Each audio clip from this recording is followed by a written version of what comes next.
Welcome, dear learners. This video explores how our global economic system was built on a flawed linear design and why shifting towards a circular regenerative model is now essential. Together, we will examine the problem, understand its human and environmental impacts, and rediscover how redesigned globalization can create a more just and sustainable future. In this opening slide, I want to highlight a simple but powerful truth. The world would have built operates on a straight line while nature operates in circles. The straight line on the left represents our traditional economic logic. Extract resource, produce goods, consume them, and then discard what's left. This model worked for centuries when resources seemed abundant and impacts was invisible. But today, this design flaw has become undeniable. We create waste faster than nature can absorb it, and we consume materials faster than the planet can regenerate them. The green circle on the right symbolizes the shift we must take towards systems that cycle materials, regenerate ecosystems, and operate within a planetary boundaries. This sets the stage to fix the world's challenge. We must first fix underlying design of our global system. Here I want to explain how globalization didn't just connect markets, it fundamentally stretched and depended commodity relations across the planet. The arrows on the map show how goods, labor, and capital flow globally, often displacing traditional local forms of subsistence. Globalization expanded market logic into every corner of life, turning not only products but even human capacities into commodities. The stretching refers to market spreading geographically. The depending refers to markets penetrating more deeply into social and cultural systems.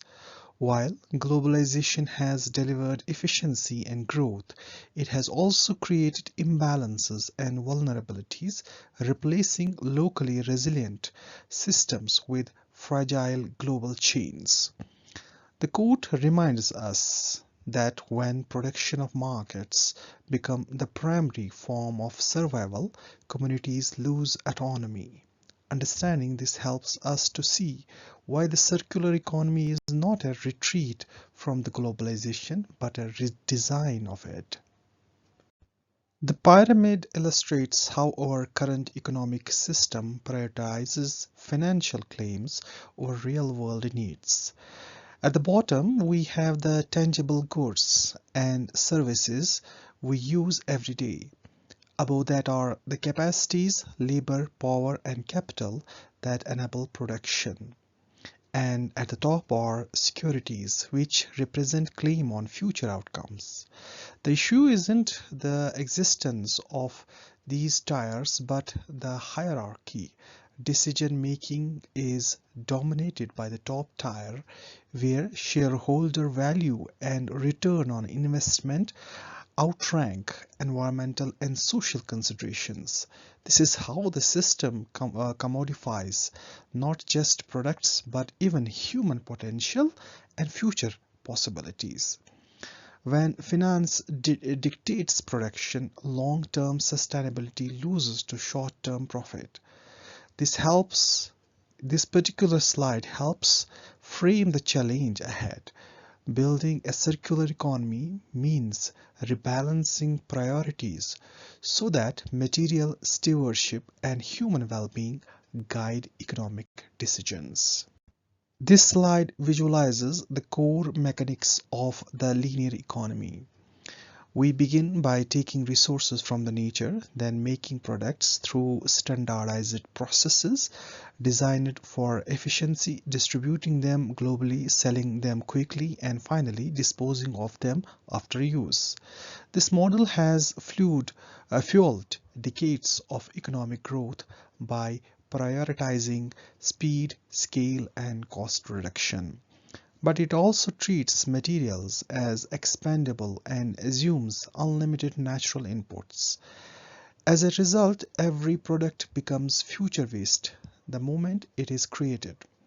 Highlight that while the linear model was effective for industrial expansion, it completely ignores end-of-life impacts. In today's world of shrinking resources and rising environmental pressures, this approach is no longer viable. This slide sets up the need for systematic redesign because simply optimizing the linear model won't make it sustainable.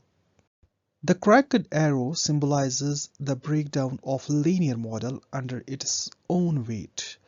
Material waste and pollution accumulate faster than systems can manage. Social inequality increases as benefits concentrate and burdens fall on vulnerable communities. Regulatory and trade friction grows as countries attempt to balance environmental protection with economic demand. Cultural misalignment emerges when global supply chains override local needs and values. Importantly, these issues are not failures of isolated sectors, they are symptoms of the system's design. A system built for thought put will always externalize costs, making it efficient in the short term but unsustainable in long term. This slide underscores the central point.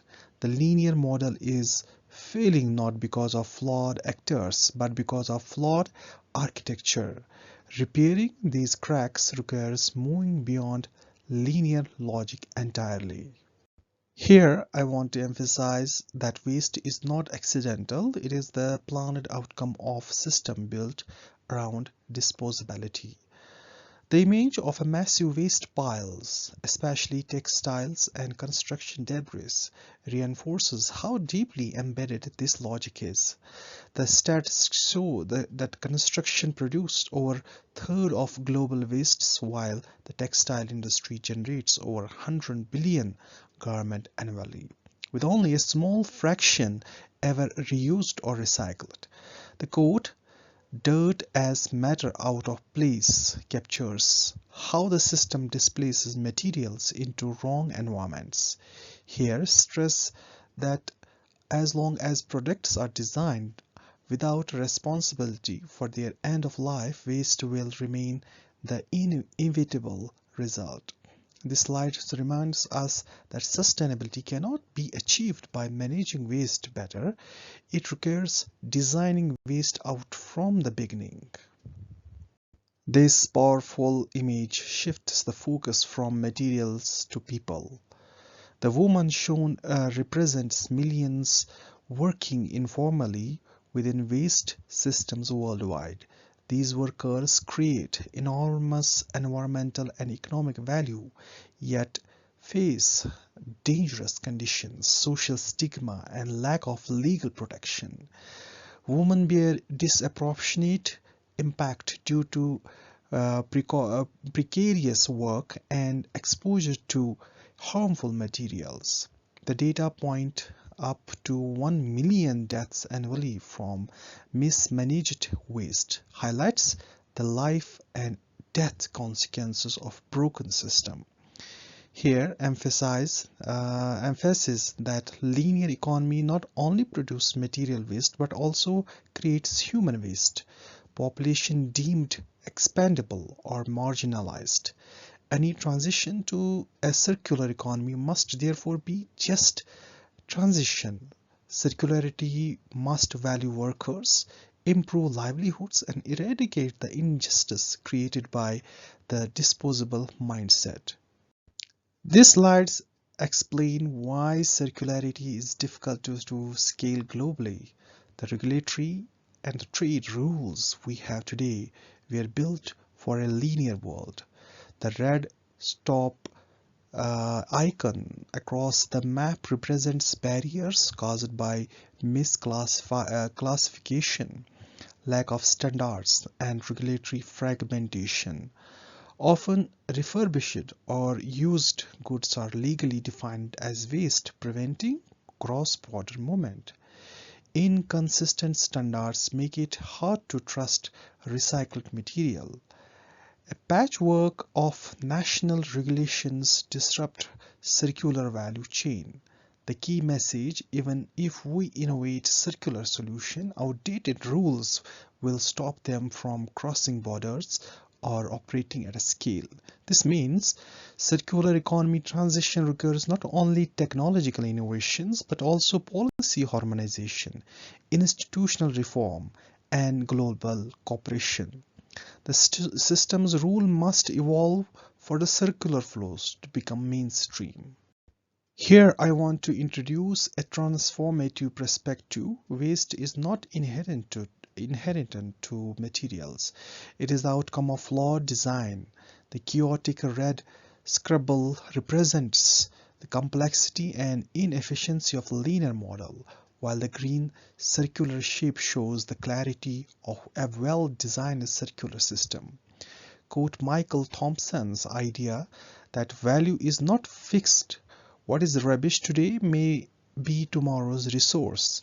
This reframes the conservation. Instead of focusing on managing waste, we should focus on eliminating it through design. Encourage the audience to think about how products can be made to last long, be repaired, be disassembled, or safely biodegrade. This slide is a mindset shift. Waste is optional, and better design can prevent it from existing in the first place.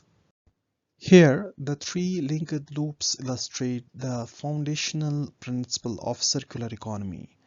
Eliminate waste, circulate products, and regenerate nature. Explain these principles are mutually reinforcing. Eliminating waste requires designing materials and systems that do not generate harmful outputs. Circulating products keeps materials in use at their highest value for as long as possible. Regeneration ensures that natural ecosystems are restored, not just protected. This slide transitions from critique to solution, showing a holistic vision for systematic redesign. Stress that circularity goes beyond recycling. It transforms production models, supply chains, business incentives, and ecological relationships. This is the blueprint for shifting from an extractive economy to regenerative one. Here, I want to focus on how we extend the life of products in the technical cycle. The nested loops visualize strategies in order of value retention, maintaining and prolonging product life, reusing items through a redistribution, refurbishing or remanufacturing them, and lastly, recycling. Point out that the tighter the loop, the greater the economic and environmental benefits. Recycling, while important, is the least efficient option because it breaks material down to their base form. The goal is to preserve the embedded energy, labor, and resource already invested in each product. Here, emphasize design for durability, modularity, repairability, and shared use models. This slide helps audience to understand that circularity is not primarily about the recycling. It is about keeping value circulating as long as possible. Look at how biological materials can re-enter natural systems safely. The cycle, use, collect, processing, regeneration mirrors how ecosystems function. Biological materials should be non-toxic, biodegradable, and compatible with natural processes. highlight the key statistics. If we recover nutrients from a global food waste, animal waste and human waste, we can supply nearly 2.7 times the nutrients currently used in chemical fertilizers. This has a major implications for food security, soil health, and climate resilience. Stress that align human systems with natural cycles is essential for long-term sustainability. This part of the circular economy enhances regenerative agriculture, composting, bio-based material industries, and nutrient recovery systems. Here, I want to explain the circularity must be both socially just and context specific. The diagram shows two supportive pillars: social justice and intelligent localization. A just transition ensures that workers, communities, and vulnerable groups benefit from circular shifts instead of being left behind. Globalization means combining global principles and Globalization means combining global principle and local adaptation, respecting cultural norms, local regulations, and market conditions. Circular economy solution cannot be simply copied from one region to another. They must be tailored. Stress that circularity is not just a technical agenda but also a social and political one. To succeed, it must redistribute opportunities, create decent work, and strengthen local resilience while maintaining global coherence. This case study shows how circular principles come alive in real projects. Morocco's Switch program creates a closed-loop system for PET bottles, reducing dependence on virgin plastics. Emphasize the three key value illustrated. It is circular, creating a high value material loop. It is just, integrating over 900 informal waste pickers into formal system with better incomes and protections. And it is globalized, uh, combining EU and Morocco collaboration with local realities. This example demonstrates that the circular economy is not theoretical, it is already happening, delivering social, economic, and environmental benefits. Use this slide to show that the real world transitions succeed when technology, policy, and community empowerment work together. Finally, the message is optimistic and forward looking. The goal is not deglobalization but redesigning globalization into regenerative circular system. The futuristic city integrated with nature shows what is this vision could look like. Urban spaces that produce clean energy, cycle materials, store carbon, and enhance quality of life. Emphasize that moving to a circular economy is an opportunity to correct inequalities, restore ecosystems, and create shared prosperity. But to achieve this, we must design not only out waste but also design our social justice, ensuring that no community is excluded. This concluding note reinforces that the circular transition is not a constraint on development, it is a pathway to a thriving, equitable future for all. Thank you for watching.